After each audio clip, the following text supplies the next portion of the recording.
Welcome to the latest episode of Here's What We Know, the podcast of unexpected conversations. Now, before I get started, I want to thank my sponsors and encourage you to explore their businesses. Without them, this isn't possible. Now, I'm a little daunted by today's guest and excited because anytime you get to talk to an expert in a field, well, I can't wait to learn. I know I will, but unlike anyone else, I don't want to look stupid, but in my case, I don't fear it. And this guy is an expert in someone I think we all know, Vincent Van Gogh. We'll talk about the name pronunciation here in just a minute. He is the executive director of the Van Gogh Immersive Experience. It's John Zaller. John, how are you? Doing well, Gary. Great to talk to you again. Wonderful to be reconnected. Thanks for carving out the time. I told you I had a guest on my streaming show at curator.com. And I said, John, I'd love to have more time because I just love to go nuts and bolts and bonkers and talk about art in general, not only Vincent Van Gogh, but about the entire concept. And you kind of spent your life in this, right? I've spent a good portion of my life doing immersive experiences and working in exhibitions and art. So it's funny when you think about when you say it that way, because it's just what I know how to do. When I think about, wow, I've spent half my life doing this, I hope it was worth it. I hope it's been worth it. Can I ask you just a little backstory? How did you get here? It's an interesting story. I actually was in school forever. I loved literature. I loved the classics.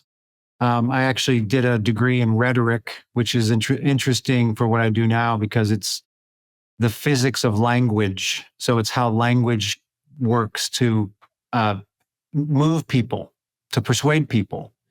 But I also did a bunch of studies in set design and art studios, did a fine art degree as well. So through the course of all that, I ended up connecting with a group of people who were developing a Titanic exhibition. And they said, hey, could you do some writing for us? And I did a little writing for them. And next thing you know, I'm designing those exhibitions.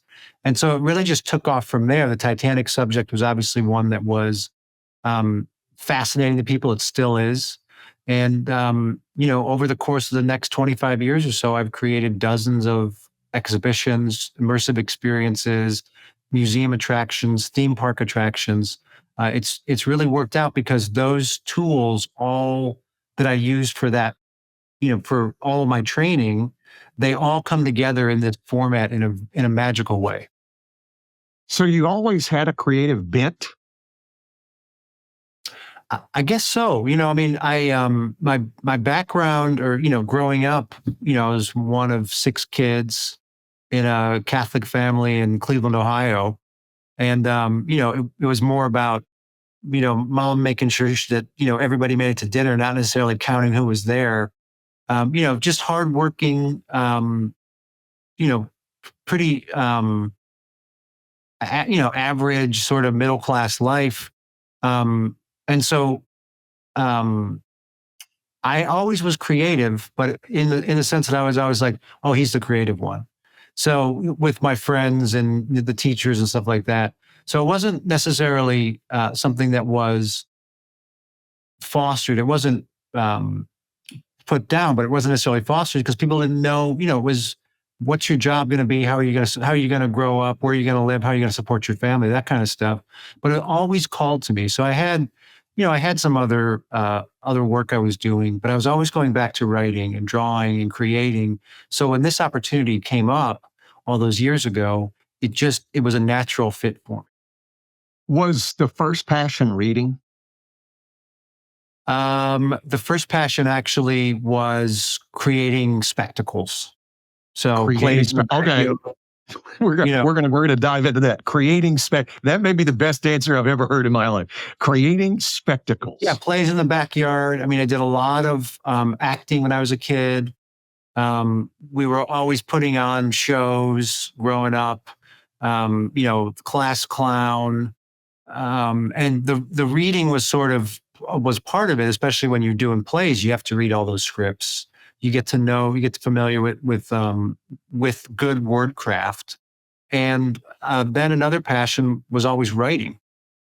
I really enjoy writing. I tell my wife there's two things I'm good at: writing and baking bread. And everything else, everything else comes from that. So if it's a way that I can express myself, it's first through the written word, and then everything else that I've learned and I've taught myself has been how to turn those words on the page into the reality that people experience. See, now that's fascinating. I can tell you, I've had a passion for reading ever since I was a kid, right? And I was an English lit major. Ended up doing country radio for my life. Just goes to Perfect show. fit. Perfect Just fit. goes to show. Read all those liner notes. Yeah, what you go to school for and what you end up doing, the good Lord or fate, however you want to look at it, you'll end up being where you need to be. Right. Right. Right. But I can tell you this, even though I love to read, I've never had the passion for writing. I do write, and I do some little columns and stuff like that. But the ability to sit down, and I've had a number of authors on, the ability to sit down and write a book, that is beyond the scope for me. That is something that you might as well ask me to run an Olympic race. Well, I mean, you start with one step at a time. I mean, you might not medal, you might not make the podium, but it's not. It's also what you're drawn to. And I've got a couple of books written. They're under the bed still, but have over the years. It's a great meditative place for me. And when I go to create something, I always start with the written word. And what I find is fascinating, is that I have no idea where it comes from. I mean, I sit down, okay, this is what we want to do, but something else takes over. I mean, I'm channeling a creative spirit that I just hope I don't lose. I just try to hang on to. I have heard that before. I just had an author on recently, and he said the same thing. He goes, I never fear writing a book. He goes, I know if I just sit for a little time, and he'll put out 2 a year. And he was saying, but I just know that the ideal will come, and then I will expand upon the idea. He goes, I can tell you that this. Yeah. There's no doubt in my mind. He goes, I don't do writer's block. If I run out of an idea here, then I'll write about this. I may run out of this. He goes, but it's the same thing. He was saying, I get inspired.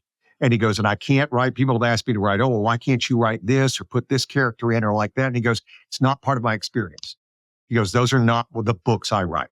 Right. And in a similar way, when I'm creating these experiences, I'm confident that I can create an incredible experience on any subject if I sit down and just focus on it. So I joke. I could make a great spaghetti exhibition if people were interested in doing a spaghetti exhibition. So the design will be long and narrow for sure, but there'll be some twists and turns as well. Yeah, don't wear white. Don't wear white to the exhibit. No. Unless you're doing the only white sauce. So yeah, we just don't want to go there. I think it's fascinating. So when you read or see something, I mean, does your mind automatically go there? Do you start breaking it down on how this could be, or is it something? I've heard people sit back and say, and I've talked to directors when they read a book, they can't read a book without starting to see how it would be filmed. So I mean, the way that I write is very visual. So when I'm reading stuff that's very visual, I mean, first of all, I obviously really appreciate it. But I start to picture, you start to picture that right away.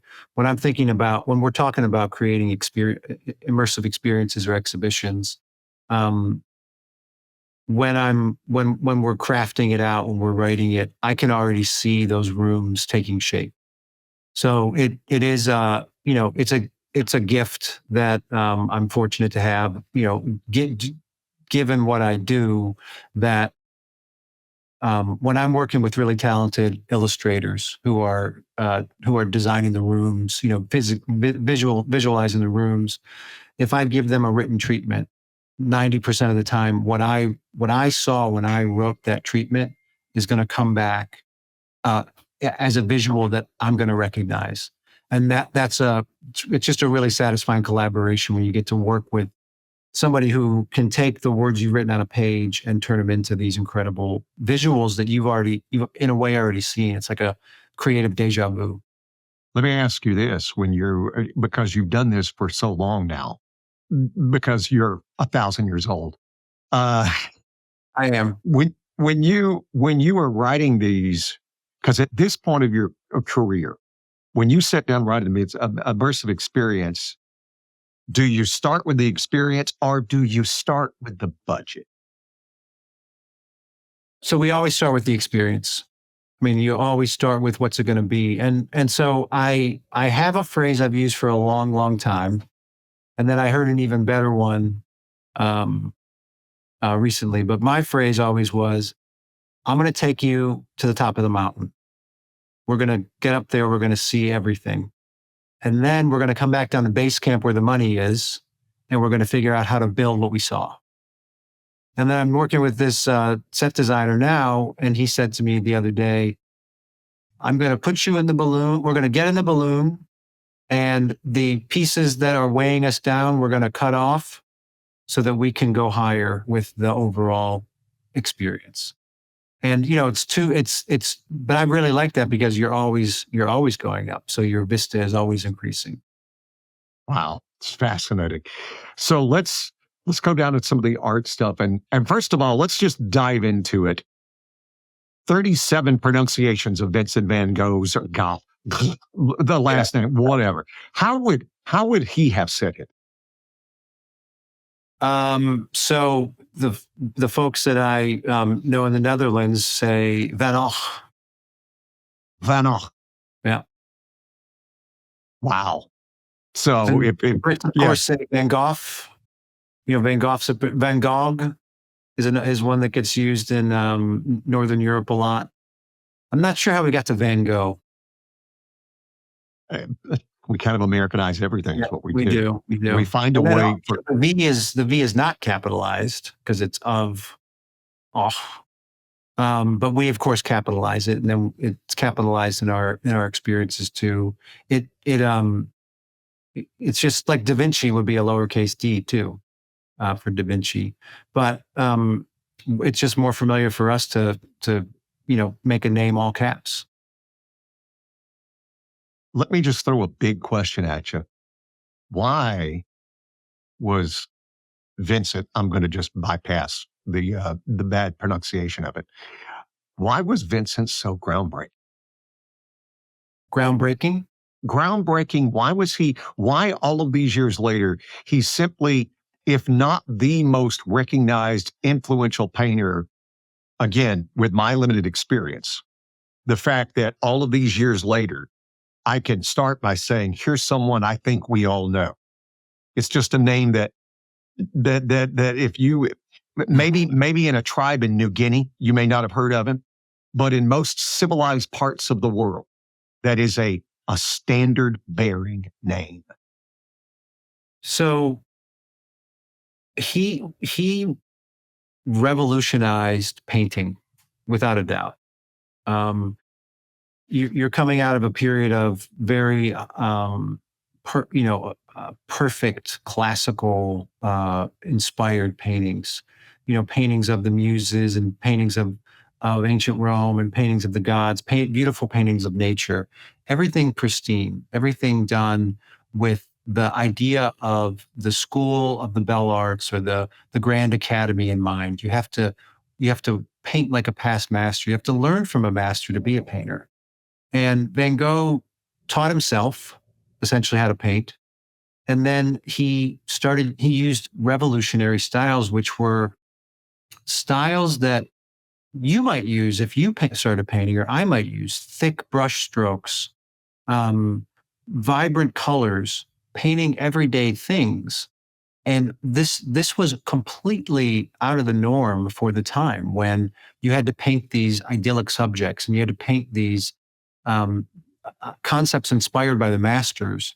But all of a sudden, here comes somebody who's painting peasants in the field, who's painting the harvest, who's painting everyday events that that are completely just off track from what painting is understood to be. The So that was groundbreaking, but it also wasn't accepted. His works, he didn't, he sold one painting in his lifetime. He did trade some paintings and things like that, but his work was not accepted. His brother Theo safeguarded all of his works, which is why we have them in such great condition. But they didn't sell because they weren't paintings. They were somebody playing around with paint. But what he did for us, for abstract, for expressionism, for the beginnings of modern art, was he elevated everyday subjects to the extraordinary, and he also made painting extremely approachable in a way that it hadn't been before. You in so many ways, because you're looking at something, you know what it is. With a lot of modern painting, we don't really know what it is anymore. It's solely expression. But you also can see the craft in it. You can see the brush strokes. You can see the thickness of the brush strokes. And what that does is it draws you into the painting more. Um, Also, his style is a singular style that really, if you paint in that style, you're trying to copy Van Gogh. He didn't really launch a school of artists that followed after him. He didn't have a studio that he trained, that worked with him. Um, so his work was so different that it wasn't accepted, but also so different that it then gained great notoriety within 20 years of his death. Theo saw it. Did Theo see the painting? I mean, here's the credit. I mean, I think Theo has been rightly celebrated, right, over the years. When Without a even as a child growing up in South Alabama, when I heard Van Gogh, the story was always his brother, right? What can you tell me without a about doubt. what can you tell me about Theo? And I ask you this because you've had to immerse yourself in this, right? So this is my chance to ask a Super Bowl winning coach, how did that play about there? How did you see where the defense should be? Because you've had to study this so much. Well, Theo, um, he had a more kind of traditional approach to life. The family had Oh man. roots in the art world. They had an uncle who was an art dealer, and Theo ended up following in those footsteps. He took a more um, just a more general approach to life, in the sense that you follow the path. But he had this heart, this other heart that was his brother, who really gave him that artistic expression that he didn't otherwise have. Hmm. And we all love our siblings and we would do anything for them. But Theo went above and beyond, didn't he? Without a doubt, without a doubt. Um, he had a more traditional approach to life, a more traditional lifestyle. Followed in a family calling, which was as an art dealer. Certainly had an appreciation for fine art, but he also, he was a more regular, stable guy. And his brother was this wanderer, this wayfarer, this you know one of the people we know in our lives who's always searching for a different answer, who's looking for that level of satisfaction. And Theo was essentially his rock. Theo was his anchor, who kept bringing him back, who cared for him when he was sick, who brought him in when when he was getting started in painting, who introduced him to the salons and other artists, who showed his work to people to get their take on it. So he really did. He used all of his resources to make Vincent's life as comfortable and as fulfilling as it could have been. Did Vincent always struggle with mental illness? I mean, do we have any records of his childhood? Was this something that he and when we use the word mental illness, I mean, it's almost kind of a pejorative now. Well, not really. It used to be a pejorative. Now it's something that we all understand the concept of mental health. And so when people hear that, when I say that, I'm not trying to be derogatory to Van Gogh whatsoever. But as far as the history of it, do we know if he constantly struggled? Was the 8-year-old Van Gogh, the 10-year-old Van Gogh, was he always battling these questions that he had? So, I mean, if we look at the kind of career path that he followed, we look at him studying to be a school teacher. We look at him studying to becoming a minister. We look at him following sort of the direction of the church. We look at him wanting to become an art dealer. Kind of falling out of the art dealing world, even when he was working sort of in a family business. We see somebody who struggled, who just struggled with those choices that say, who am I going to be? Who am I? And then when you look at his earlier works that were, a lot of them created in the northern Netherlands, they're dark. He was experiencing the human suffering of people that were working the fields and working in the mines, and it really had a profound effect on him. And so I think that you see somebody who's a very sensitive person, absolutely, from the beginning. You also see somebody who's questioning, what's my place here? What's my role here? And I don't think till he truly picked up the brush, till he went back to his drawing that he always enjoyed throughout his life, that you found somebody who realized, hey, this is my calling. This is what I'm meant to do.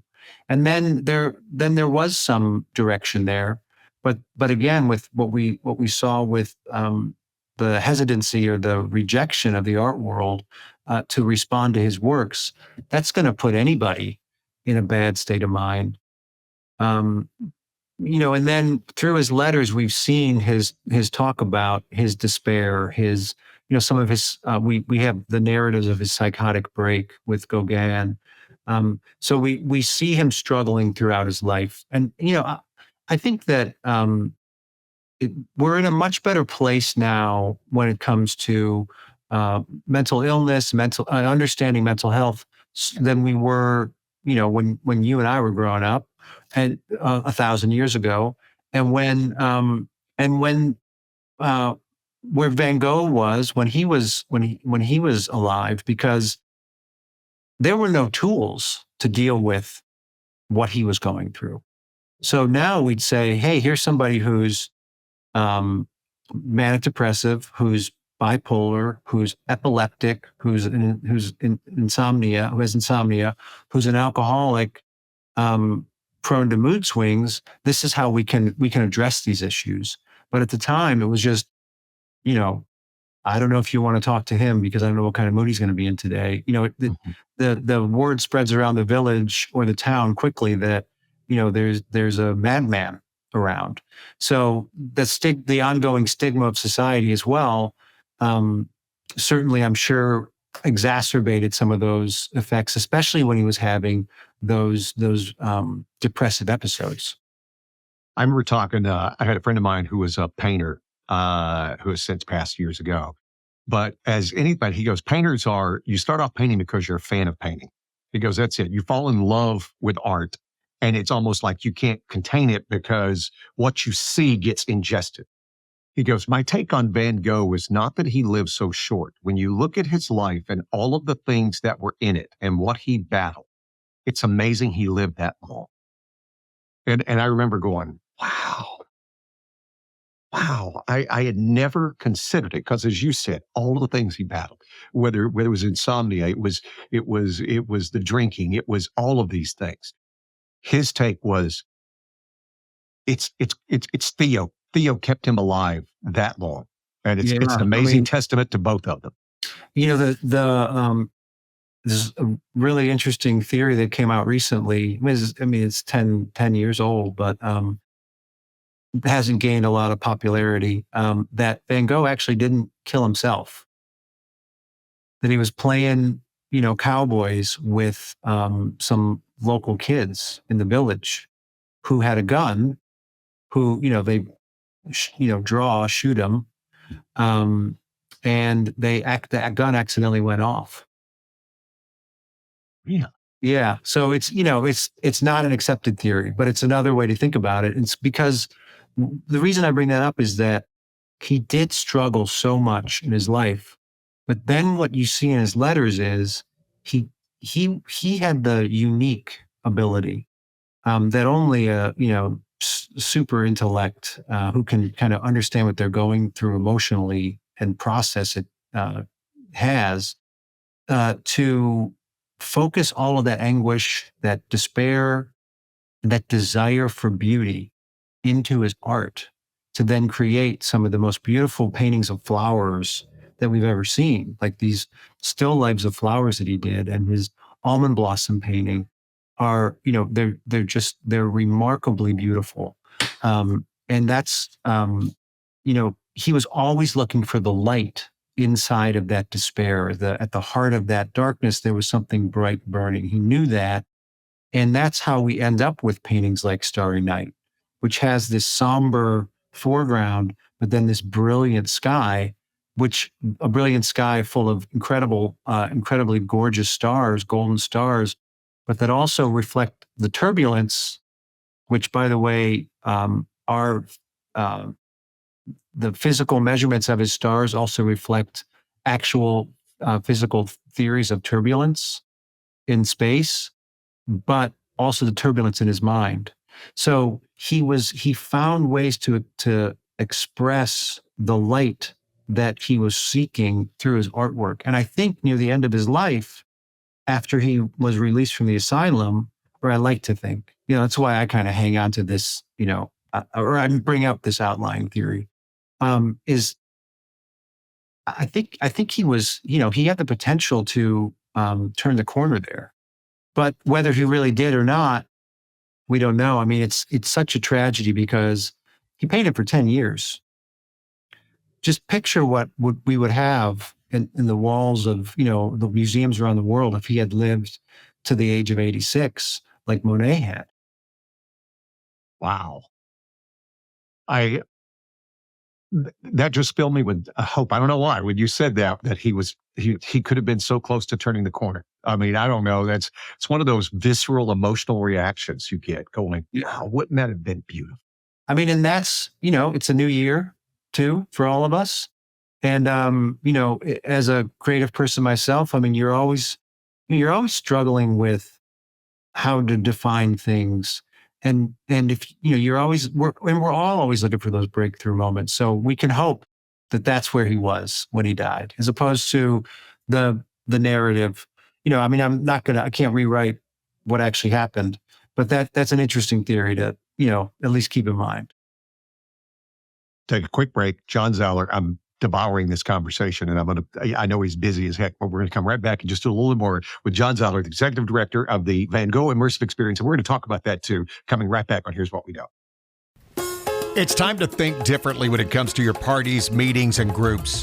The catering from Havana Cuba restaurant in downtown San Jose. Instead of the same old, how about the most delicious Cuban sandwich you've ever had? You're tired of fries? Plantains, my friends, they'll change your world. And here's something you didn't know. Havana Cuba was voted one of the top 10 tamales in the entire South Bay. They have vegan, vegetarian, and gluten-free options, and their website is 998cuba.com. They're located at 387 South 1st Street in downtown San Jose. It's Havana Cuba. Let's talk relationships. Scary, huh? My friend Stephanie Flood can help. She's offering a video series that'll help you reconnect. You can do it by yourself or together. Shows a kinder and gentler way of interacting with your partner, and that can lead to them responding the same way. And Steph is offering a 100% money-back guarantee if you follow the steps and it doesn't improve the lines of communication. That's not all. Go to afloodoflove.com today, enter the promo code Gary to get a 20% discount off the video series. It's afloodoflove.com. So, John, when I think Van Gogh, as a layman, right? When I think my first impression, and I use that word not in the pun sense, but my first impression is color. And I don't think anything else like that.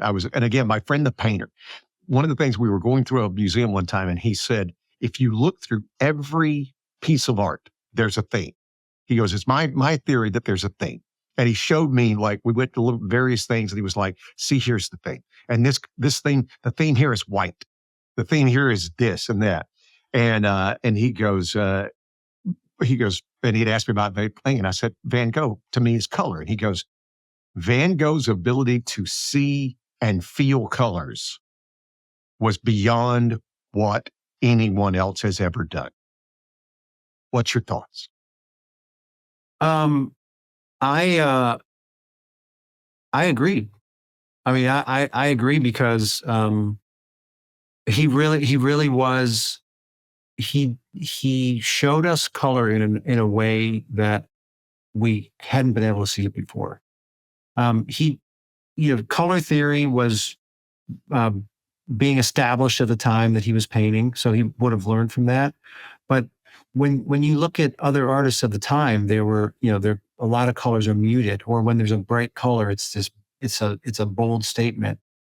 For him, it was this complement of colors that all kind of together rose with the it all rose the conversation in terms of color. Interestingly, he had the theory is he had a sense of color blindness where he couldn't see contrasting colors that well. So he had to make those colors bolder so he could see the colors next to each other. So again, another, detriment perhaps gets turned into our benefit when we get to see his artworks. He also was, he was very careful in how he did his works. He did a lot of sketches and drawings before he painted something. He's got over 2,000 works in his catalog, and there's about 800 plus that are paintings. So there's another 1,200 drawings and sketches, his preparatory sketches, his early sketches. But he always wanted to sketch out first what he was doing, which, shows you what a methodical process he had. He also did everything he could to learn about other art forms and other styles. So he was heavily influenced by Japanese art. Japanese art had just sort of arrived on the shores of Europe, and it was a completely, literally foreign concept to anybody in Europe. And it's fashioned from, lots of beautiful paintings of flowers, which Van Gogh then was inspired to paint paintings like his almond blossoms paintings, a lot of his flower paintings. But also, it was based on woodcuts, short, sharp cuts of wood that create these big flowing movements. Well, when you break down Van Gogh's later works, they're like Starry Night. It's short, sharp brush strokes that create these incredibly flowing movements through his paintings. And we see that direct translation, basically inspired by Japanese art, and then amplified by his need to see these colors more boldly so he could actually see them. In the last 4 minutes, you've just blown my mind. If you're just listening to the audio, you didn't see it. If you're watching the video, you saw my head just go, "Ow!" right there. The idea that there was a sense of color blindness, the entire thing, the Japanese art, I'd never heard or considered that. And again, that's why I love doing this show, because the things I learned.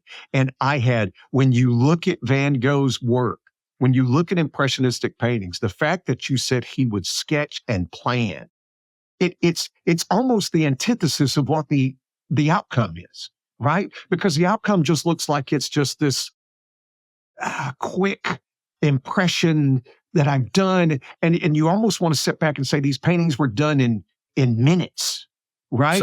Well, some of them were, I mean, not minutes, but near the end of his life, he was painting an actual new painting.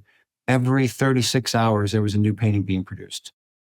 Now, to put that in contrast, what would be a, let's just pick somebody out of the thing. And again, I know there's very few, but like a Rembrandt. How long would it have taken a Rembrandt? I mean, months.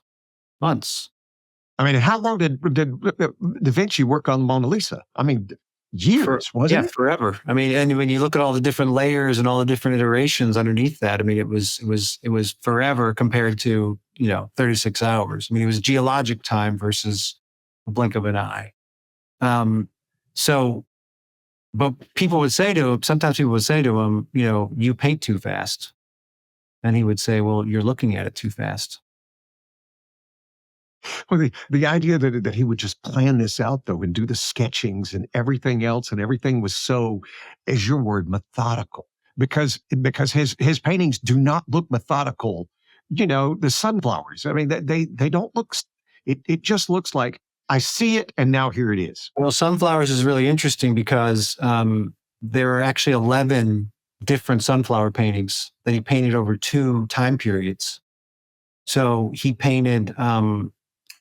He painted 4 canvases first, where he was kind of studying the sunflower itself, in various stages of life, and then he painted 7 other canvases later in his life, where he was looking at the entire bouquet of flowers. It's interesting, and maybe gives me so much. I feel so simpatico with him in the sense that he when you think about what he was going through, that you see a sunflower in full bloom, you see a sunflower budding, you see a sunflower in full bloom, you see a sunflower at death in these different paintings. What was he thinking about? What was going through his mind as he's thinking about the ups and downs of his life? But he also, again, this desire for this joy and happiness, he used over 20 shades of yellow in one of his sunflower paintings to bring, maximal color and maximal joy to that painting, and to show every expression of that color yellow. So again, that methodical part where he's using this painting to kind of channel his emotions, but also find those emotions that are so deep inside of him. I think one of the things that none of us think about, right, when you do it, it's just like I remember talking to this actress, and I was saying, I watched this scene you were in. It was like 2 minutes, but then I was thinking to myself, all the different camera angles, right? And Right. she's like, you're right. It took us 7 hours to do that because we had to do so many camera angles, you break and stuff like Right. that, all the stuff that you don't think about. And I bring that up because when you say these different shades of yellow, he couldn't go out to the store and go, I need these different shades of yellow. He had to create the Yep. yellow You that mix he them saw. all. Mix them all up himself. It's interesting going back all the way to the writing conversation about where does it come from. I think that's part of it for him too, was all the preparation he did through his whole life, really, but also when he was doing his sketches and his drawings beforehand. It allowed him to then, when he got to a canvas, when he knew what he wanted to paint, because he'd done all that work, to sometimes execute that painting so quickly. So, You have any idea how long it took him to do Starry Starry Night? Just to pick one out of the blue. he did it in. It took a couple of weeks.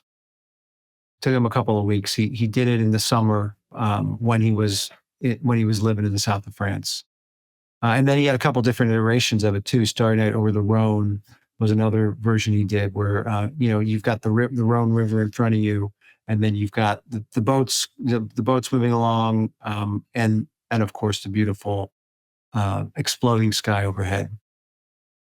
Can I ask you this? And it's based on your conjecture, but also your expertise. What would be his most valuable painting if it were to come up on sale today? Not that it ever would, but what's your take on what would be the most valuable, and what do you think it would be, the numbers?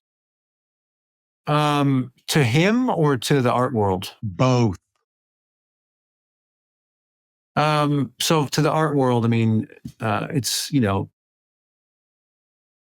I can't think of a different painting besides Starry Night as the most valuable because it's the most popular and it's the most well known. I mean, it's and it's revolutionary. I mean, his whole body of work is revolutionary, but that um, shows us uh, a different way of looking at the world, a different way of looking at the night sky, and also, it's as we've been discussing, it's this complete expression of the painter's mindset, where he's expressing himself, but he's also presaging these principles in physics that were discovered years later. He's showing us the Milky Way.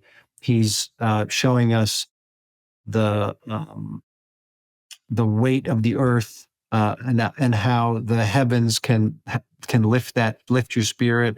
I mean, there's so much in that painting that, I mean, uh, I'm not an art critic, so I couldn't say what the art critics would say.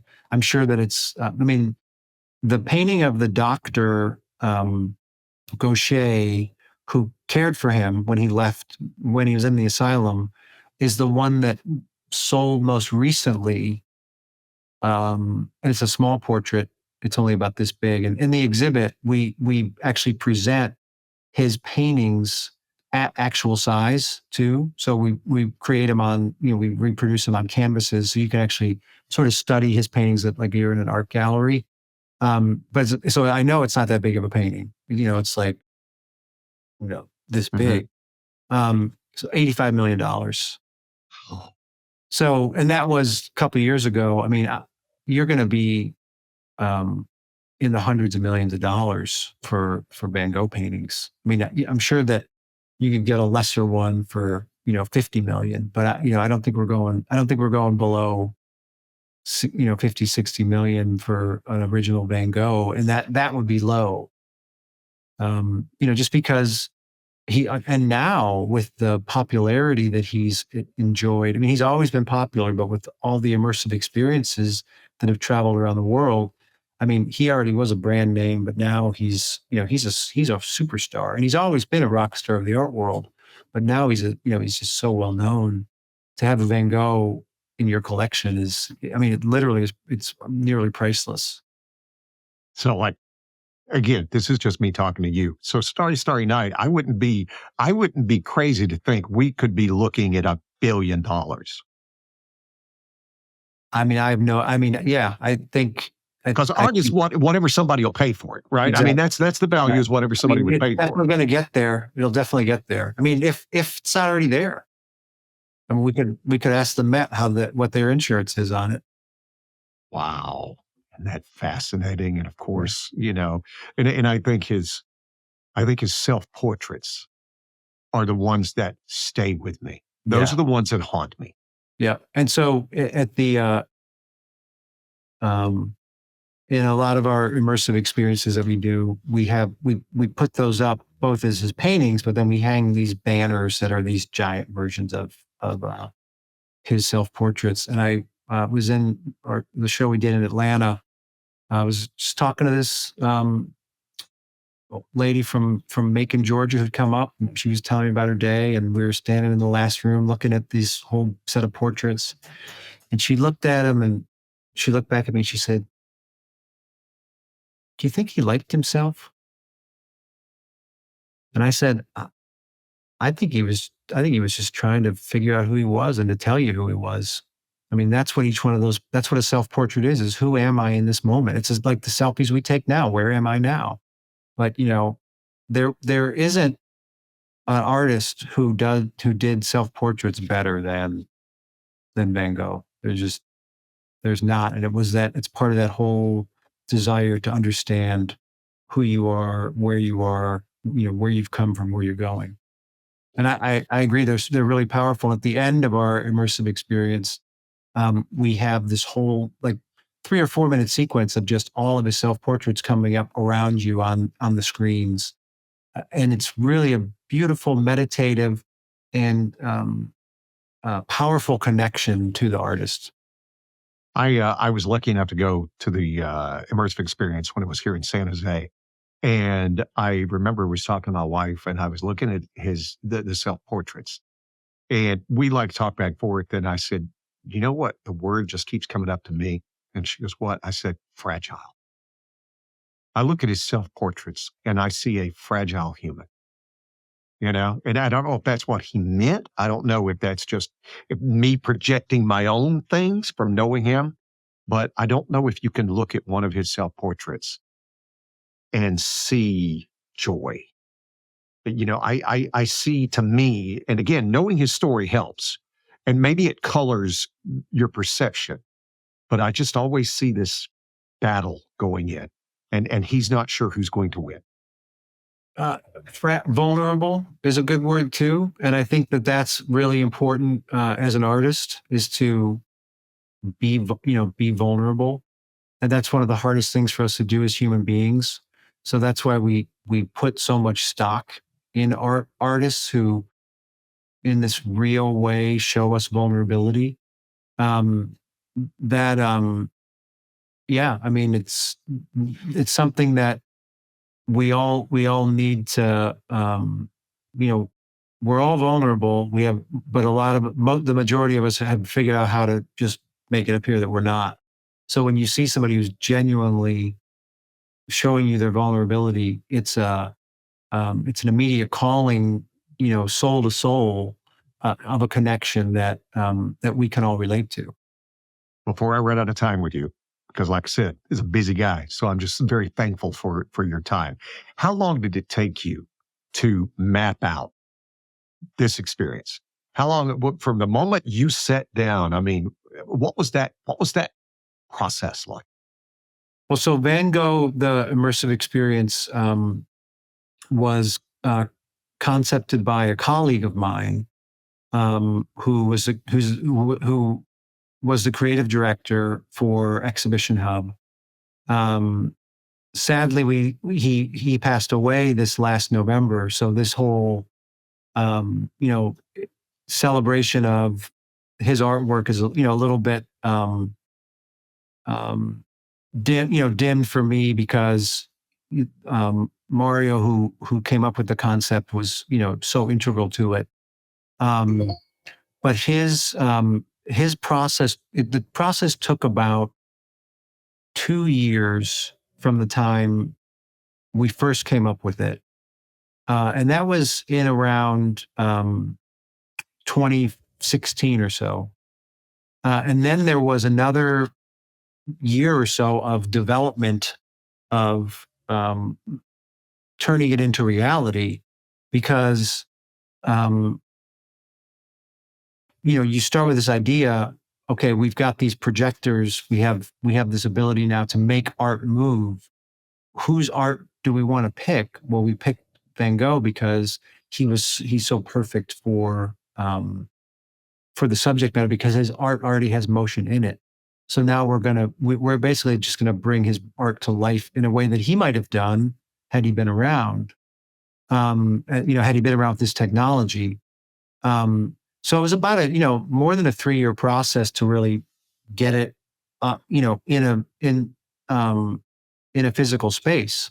And we opened it in Europe in 2019, and it's been touring ever since.